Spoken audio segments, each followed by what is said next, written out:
ইচ্ছাকৃতভাবে পাহাড়ের বিভিন্ন জায়গাগুলো কেটে রাখে।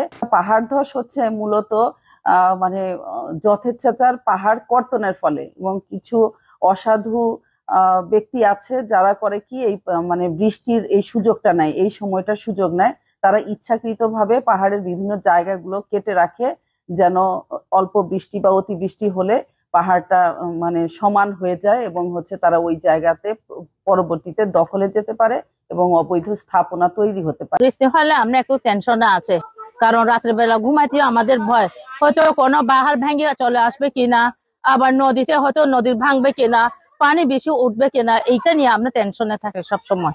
বৃষ্টি হলে তো আমাদের অনেক কষ্ট হয়ে যায়, বাচ্চা কাচ্চা মাদ্রাসা যাতে, স্কুলে যাতে, এবং হাত ধসে যায়, আবার লোড গার্ড হয়ে যায়, মাটির কাদা পরে একদিক থেকে এদিক সেদিক আমাদের অনেক কষ্ট হয়ে যায়। বৃষ্টি হলো, তুফান হলো, গরু ছাগল এদের এগুলো নিয়ে আমাদের এখানে থাকতে হয়, আমরা যাবো।